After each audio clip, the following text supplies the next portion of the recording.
ભાભરમાં રાજનીતિમાં મોટો ઉલટફેર। કોંગ્રેસ સંગઠન પ્રમુખ હરેશભાઈ સોની ભાજપમાં જોડાયા। કોંગ્રેસ પાર્ટીના પ્રમુખ હરેશભાઈ સોની પત્રકાર મિત્રોને ટેલિફોન કરીને એવું જણાવ્યું છે કે અમરેલી રેલીનું કવરેજ કરવા માટે આવો અને પછી ફક્ત 1 કલાકમાં કોંગ્રેસ પાર્ટીનો છેડો ફાડી અને ભારતીય જનતા પાર્ટીને કેસરીઓ ધારણ કરવા તર્ક વિતર જોવા મળી રહ્યું છે। વાવ-થરાદ જિલ્લાના ભાભર શહેરની રાજનીતિમાં ફોર્મ ભરવાની છેલ્લા દિવસે મોટી રાજકીય ઉલટફેર જોવા મળ્યો છે। ભાભર ખાતે લાંબા સમયથી કોંગ્રેસ સાથે સંકળાયેલા અને સંગઠન પ્રમુખ તરીકે કાર્યરત રહેલા હરેશભાઈ સોનીએ અચાનક કોંગ્રેસ પક્ષનો ત્યાગ કરી વિધિવત રીતે ભાજપમાં જોડાઈ જતા રાજકીય માહોલ ગરમાયો છે। ઉમેદવારી ફોર્મ ભરવાના છેલ્લા દિવસે થયેલા આ નિર્ણયને પગલે સ્થાનિક રાજકારણમાં ભારે ચર્ચાઓ શરૂ થઈ છે। માહિતી અનુસાર હરેશભાઈ સોનીએ ભાજપના નેતાઓની હાજરીમાં ભાજપનો ખેસ ધારણ કરી પક્ષમાં પ્રવેશ કર્યો હતો।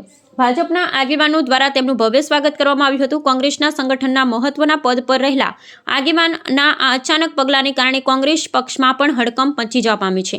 ભાભર નગરપાલિકાની ચૂંટણીના માહોલ વચ્ચે આ રાજકીય ફેરફારને ખૂબ મહત્વપૂર્ણ માનવામાં આવી રહ્યો છે। સંગઠન પ્રમુખ તરીકે ઓળખાતા હરેશભાઈ સોની ભાજપમાં જોડાતા રાજકીય સમીકરણોમાં મોટો ફેરફાર થવાની ચર્ચાઓ બની છે। ભાજપના સ્થાનિક આગેવાનોનું માનવું છે કે હરેશભાઈ સોનીના જોડાવાથી ભાજપને સંગઠનાત્મક રીતે વધુ મજબૂતી મળશે અને આવનાર નગરપાલિકા ચૂંટણીમાં તેનો સકારાત્મક લાભ મળશે।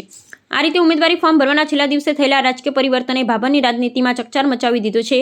આગામી દિવસોમાં ઘટનાની ચૂંટણીના પરિણામો પર શું પ્રભાવ પડશે તે અંગે રાજકીય વિશ્લેષકો અને સ્થાનિક નાગરિકો વચ્ચે ભારે ચર્ચા ચાલી રહી છે।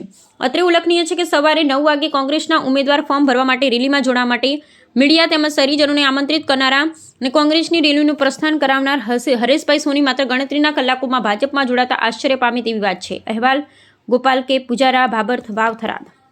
કે કોઈના દબાણ સિવાય હું મારી સ્વૈચ્છિક ઈચ્છાએ જોડાયો છું કે આજે હું ગામની જે પ્રગતિ છે, ગામનો જે વિકાસ છે એ જોયો અને પછી મને અંદરથી પણ એમ લાગ્યું કે આજે હું ખોટા રસ્તે જઈ રહ્યો હતો અને એના હિસાબે પણ મને એવું લાગ્યું કે આજે હું આ લોકોના સાચો વિકાસ કરી રહ્યા છે અને વિકાસનો હું સહભાગી બનું, એ જ મારી સ્વૈચ્છિક ઈચ્છા છે। આજે હું વિકાસનો સહભાગી થવા આવ્યો છું। ખાસ તો તમે આટલા ટાઈમથી કોંગ્રેસમાં હતા તો ભાજપમાં જોડાવાનું મુખ્ય કારણ શું? મુખ્ય કારણ કે જે મેં વિકાસ જોયો છે અને બિલકુલ એ લોકોની એક સાચી વિચારધારાના હિસાબે હું જોડાયો છું। હમણાં 10 મિનિટ પહેલા તમે કોંગ્રેસની રેલી અંદર જોવા મળ્યા હતા। એ શું હતું કે મારે થોડું કામ હતું, એના હિસાબે હું હતો ને મારા ખભે એ લોકો પરાણે ખેસ નાખ્યો। તમારા ખભે ખેસ કોંગ્રેસનો નાખેલો પણ મને જોવા મળ્યો હતો। હા, મેં કહ્યું હતું ને, મેં બીજાએ નાખેલો હતો।